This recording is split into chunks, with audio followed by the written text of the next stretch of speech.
जोहार, नमस्कार। मैं सूरज कुमार आज फिर आप सबके बीच एक और नए वीडियो में। अभी डुमरी में एक रोड को लेकर चर्चा काफी तेजी से वायरल हो रहा है। चर्चा इस बात की है कि डुमरी में एक रोड बनना है जिसकी लंबाई लगभग 21 किलोमीटर है और उसकी राशि लगभग 80 करोड़ से ऊपर है। ये रोड बनना है डुमरी के लिए। अब इस रोड का क्रेडिट लेने से कुछ लोग पीछे नहीं हट रहे हैं। क्रेडिट लेने से कुछ लोग पीछे नहीं हट रहे हैं। क्रेडिट किसको किसको चाहिए? क्रेडिट अभी लेने में पीछे नहीं हट रहे हैं। जेएमएम के जो भावी विधायक हैं राजू महतो जी, डुमरी के, वो अपने आप के और उनके समर्थक भावी विधायक उनको लिखते हैं, वो पीछे नहीं हट रहे हैं। तो जरा कितना क्रेडिट उनको मिलना चाहिए इस पूरे प्रकरण पे लेके हम इस वीडियो में बताएंगे आप कि राजू महतो जी का उस रोड से क्या योगदान है। पूरा क्रेडिट उन्हीं को जाता है, ये पूरा इस वीडियो में हम आपको बता देंगे कि टाइगर जयराम महतो जी का क्रेडिट है, किसको क्रेडिट मिलना चाहिए, ये हम बताने का आपको प्रयास करेंगे। और जो डुमरी के साथी देखते हैं वो भी बताइएगा कि भाई अभी तो माहौल पूरा गर्म है, हमें तो समझ में नहीं आता है कि काम करो तो प्रॉब्लम, नहीं करो तो प्रॉब्लम, काम को करवाओ तो प्रॉब्लम, नहीं करवाओ तो प्रॉब्लम, जनता दरबार लगाओ तो प्रॉब्लम, नहीं लगाओ तो प्रॉब्लम। मतलब कि आप सुख चैन वाला जो जिंदगी है नहीं जी सकते हैं। काहे नहीं जी सकते हैं कि डुमरी का जो विधायक अभी वर्तमान के हैं वो कैसे विधायक बन सकता है भाई? उनका घर टुंडी है और डुमरी में आके विधायक बन गए हैं, तो तकलीफ तो है भाई, नहीं है सो बात नहीं है। तो चलिए कहानी शुरू करें। उससे पहले भाई ज्वाइन करिए चैनल को और सब्सक्राइब भी कर लीजिए, और फेसबुक पेज पर अगर देख रहे हैं तो फॉलो कर लीजिए, ज्वाइन जरूर कर लीजिएगा।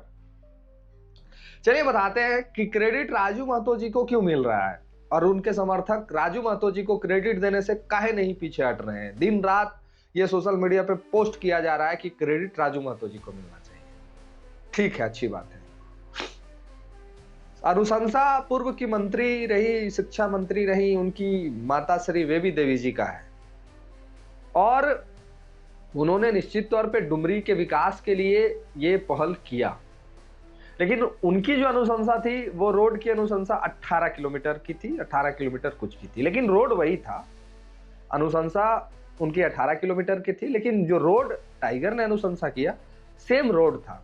अब ये लोग कह रहे हैं कि कॉपी पेस्ट कर दिया गया, कि जो बेबी देवी जी ने जिस रोड के बारे में कहा था उसी रोड को टाइगर ने भी कह दिया। डुमरी के जो वर्तमान विधायक है उन्होंने भी उठाया और कॉपी पेस्ट करके लोगों के समक्ष रख दिया, और क्रेडिट पूरा अभी जेएल कैंप के लोग ले रहे हैं। एक बात कि जब रोड वही रोड बनना है तो टाइगर अनुशंसा किसकी करे?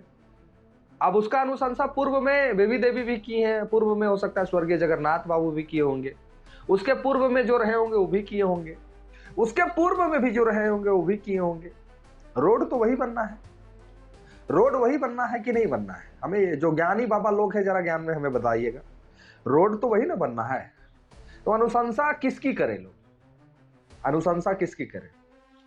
और बेबी देवी जी अगर कर चुकी थी उस रोड की अनुशंसा तो टाइगर ने भी कर दिया। जहां तक कि उस रोड का किलोमीटर जो था लगभग 3 किलोमीटर बढ़ा भी दिया। 18 से 22 किलोमीटर 4 किलोमीटर बढ़ गया। तो 4 किलोमीटर रोड बनाने में पैसा लगता है कि नहीं लगता है? 4 किलोमीटर रोड बनाने में पैसा लगता है कि नहीं लगता है? लगेगा कि नहीं लगेगा? जो धनराशि अभी 80 करोड़ से ऊपर है वो क्या 18 करोड़ में भी इतनी धनराशि दी जाती? और जो 4 किलोमीटर जो रोड बच जाता वो रोड कब बनता? तो टाइगर ने उस रोड को नापा, उस रोड को देखा और जहां तक बढ़ा के किया जा सकता था किया। अब क्रेडिट पूर्व की जो मंत्री रही हैं और पूर्व की जो विधायक रही हैं उनको भी जाता है, टाइगर जयराम महतो जो की भी जाता है, लेकिन ये जो भावी विधायक हैं उनको किस बात की क्रेडिट लेने की होड़ मची हुई है भाई? उनका क्या योगदान है?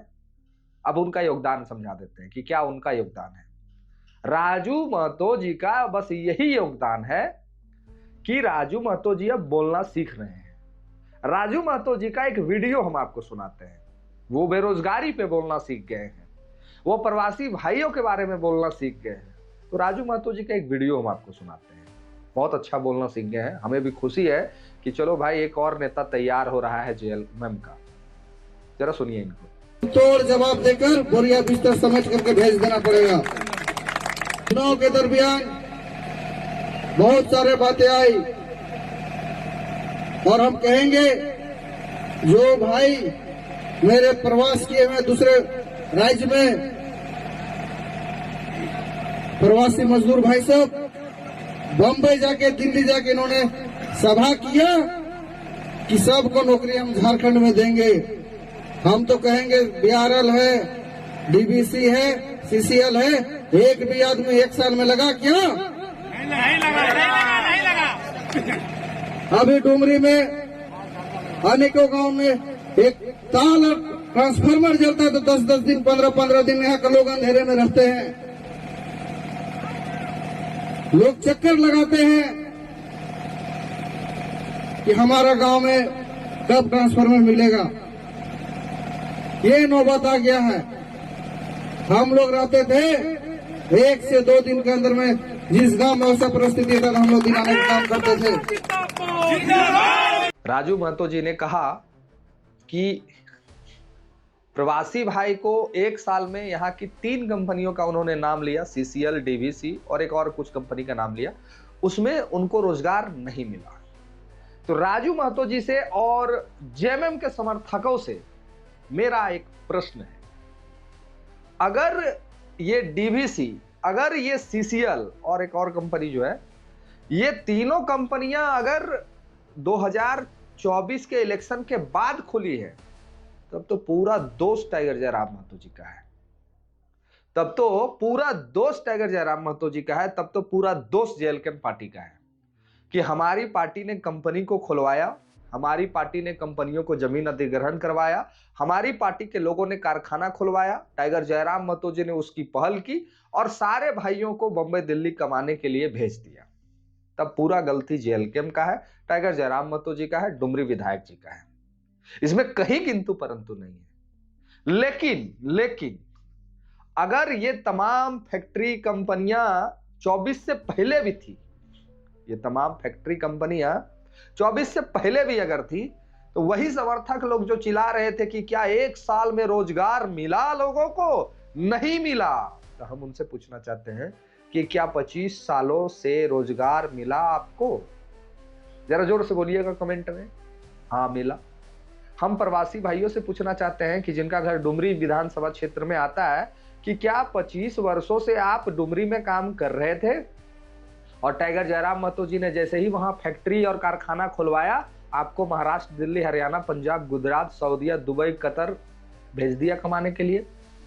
तो डुमरी के भाइयों, हमें बताइएगा कि क्या डीवीसी 2024 में खुला, क्या सीसीएल वहां पे 2024 में काम शुरू किया, क्या अन्य कंपनियां जो थी वो 2024 में शुरू की काम? अगर ये सारी बातों में सहमति आपकी है तो टाइगर जयराम महतो दोषी है, और अगर ये सारी कंपनियां, सारी परियोजना 2024 से पहले से है, तो फिर यही भाषणवा तो उनको पहले देना पड़ेगा। 3-4 बजे से उन्हीं के पिताजी विधायक रहे हैं, माताश्री विधायक रही हैं, तो हमारे 1 साल में हमारा बेरोजगार लोगों का हम लोग नौकरी नहीं दिलवा पाए। लेकिन आपको तो कई एक वर्ष मौका मिला था ना नौकरी दिलवाने का, कई एक साल तक आपको लोगों ने विधायक के साथ साथ मंत्री भी दिया, सरकार में आप मंत्री रहे। लेकिन कभी ये प्रश्न किया था क्या अपने आप को? कभी अपने आप को ये प्रश्न किया कि हमारे प्रवासी भाई के लिए भी हम रोजगार की कुछ व्यवस्था, कुछ सुविधा देख लें? लेकिन 1 साल बने टाइगर जयराम महतो जी का डुमरी विधानसभा में हुआ है, और इनको लगता है कि डुमरी विधानसभा में सब कुछ 1 साल के भीतर ही हो जाना चाहिए। सारे कंपनियों में टाइगर जयराम महतो जी सारे प्रवासी को लाके रोजगार देते।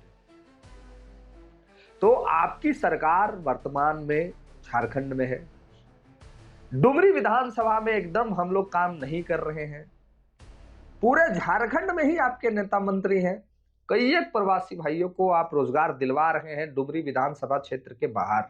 आपकी माताश्री भी मंत्री और पिताश्री भी मंत्री, तो कई विधानसभा के लोगों को आपने रोजगार दिलवाया पिछले 25 वर्षों में। कई विधानसभा के प्रवासी भाइयों को आप झारखंड में रहने की व्यवस्था कर दिए, कई विधानसभा में आप प्रवासी भाइयों के लिए यहां रोजगार की व्यवस्था कर दिए। ये जरा उनके समर्थक लोग से मेरा सवाल है जो चीख चीख के कह रहे थे कि नहीं मिला नहीं मिला, उनसे पूछ रहे हैं कि कई विधानसभा के लोगों को ये मंत्री रहते हुए झारखंड में रोजगार मुहैया करवा दिए। अगर मंत्री होने के बाद भी एक विधानसभा का विकास करना ही विकास कहाएगा, तो फिर ऐसे मंत्री रहे झारखंड में या फिर नहीं रहे, क्या फर्क पड़ता है। अगर मंत्री होने के बावजूद सिर्फ हम डुमरी का ही विकास करेंगे, तो फिर मंत्री और विधायक में अंतर कहां है।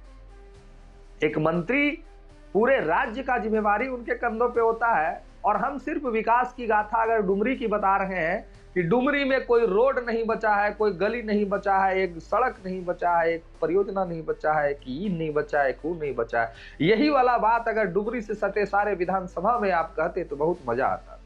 24 गो जिला है और 81 विधानसभा में आप कहते तो बहुत मजा आता। लेकिन आज दुर्दशा इतनी बदतर है कि अगर जरा सा भी सुदूरवर्ती इलाके में आप चले जाइएगा तो इनकी विकास की गाथा और विकास का पोल खुला का खुला रह जाता है। मतलब आप विधायक रहे, मंत्री रहे, इन लोग का नजर में एक समान है और कुछ नहीं है। हम आलोचना नहीं कर रहे हैं, हम शिकायत भी नहीं कर रहे हैं, हम बता रहे हैं जो ये लोग चिल्ला रहे हैं उनको।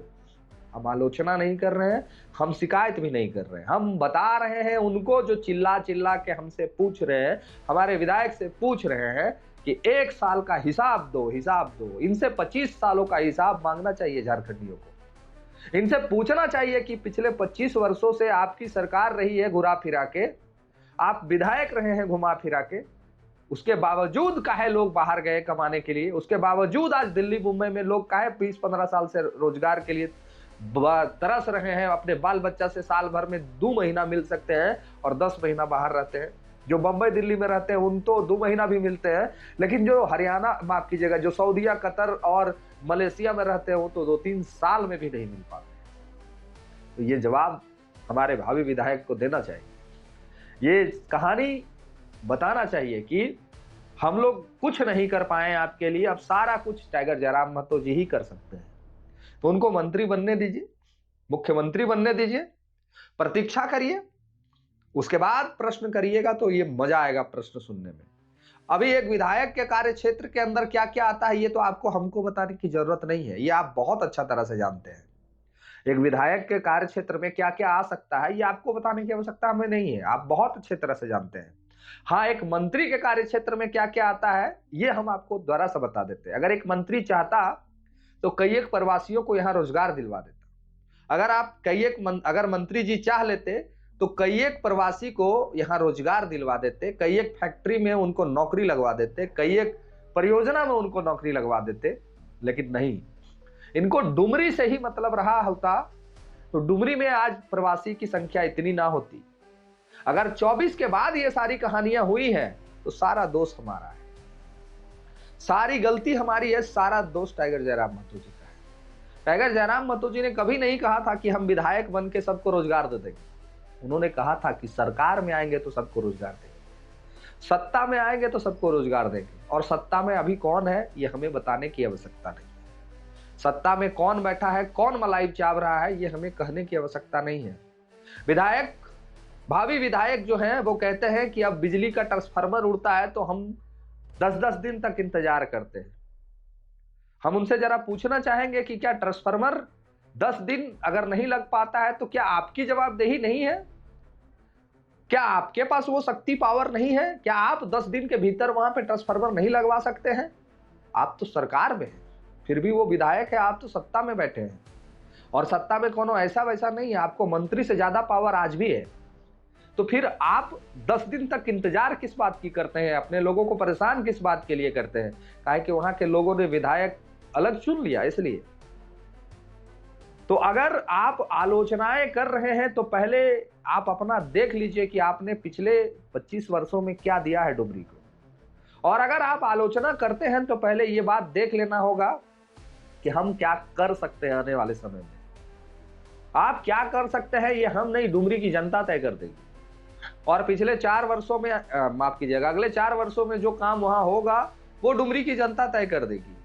चिल्लाने से और कुछ कहने से और सोशल मीडिया पे 2 गुलाम को रख लेने से पेड वाला कुछ नहीं होता है। जो पेड वर्जन के लोग होते हैं, अगर पेड नहीं किया जाएगा तो कुछ देर में ही भूखना बंद कर देते हैं। रिचार्ज जरूरी होता है। अब लोग हमको कहते हैं कि हम लोग भी पेड वर्जन है, तो हम लोग तो पेड वर्जन है कि क्या है वो हम लोग जानते हैं, और झारखंडी जनमानस भी जान रही है, नहीं जान रही है सो बात नहीं है। तो आशा करेंगे भावी विधायक जी से कि हमें 25 वर्षों का हिसाब वो दे दे। चलिए 25 वर्षों का नहीं, जितने बार उनके पिताश्री विधायक रहे हैं और माताश्री विधायक रही है उतने ही टर्म का हमें हिसाब दे दें, डुमरी की जनता को हिसाब दे दें। उसके बाद अगर 1 साल का हिसाब मांगा जाएगा तो हम लोग जरूर देंगे। और हम लोग उनके कोई काम का कंपैरिजन भी नहीं करते। हमारा विधायक रोज काम कर रहा है, निरंतर काम का प्रयास कर रहा है, और ये रोड वाला जो क्रेडिट है ये निश्चित तौर पे उनकी माताश्री को भी जाता है, इसमें कहीं गुरेज नहीं है बोलने से। लेकिन राजू बाबू का कुछ नहीं जाता है, राजू बाबू का कोई क्रेडिट नहीं है। उनका सिर्फ यही क्रेडिट है कि वो माननीय पूर्व के होनहार मंत्री के पुत्र हैं और माननीय पूर्व की मंत्री के भी पुत्र हैं। बस उनका यही क्रेडिट है और कुछ नहीं है। अगर राजू बाबू जगन्नाथ बाबू के पुत्र ना होते तो शायद इनके जैसे व्यक्तियों की क्या स्थान है झारखंड में, वो दिल्ली मुंबई में रहने वाले लोग ही बता देंगे। इनका सिर्फ यही क्रेडिबिलिटी है कि ये जगन्नाथ बाबू के पुत्र हैं और माननीय पूर्व की मंत्री बेबी महतो की पुत्र हैं। बस यही, और कोई क्रेडिबिलिटी नहीं है। अगर है तो सिद्ध करें अपने दम पर कुछ। हर समय पिताजी का नाम लेना, हर समय माताजी का नाम लेकर राजनीति करना ठीक नहीं है। कुछ अपने लिए भी सोचें। मिलते हैं, बाकी अपनी प्रतिक्रिया लिखिएगा। वीडियो ठीक लगा हो तो शेयर कर दीजिएगा, चैनल को सब्सक्राइब कीजिएगा, ज्वाइन करके हमें सहयोग करिए ताकि हम लोग भी बोल सके। और फेसबुक पे देख रहे हैं तो पेज को फॉलो करना मत भूलिएगा। मिलते हैं, धन्यवाद, जोहार।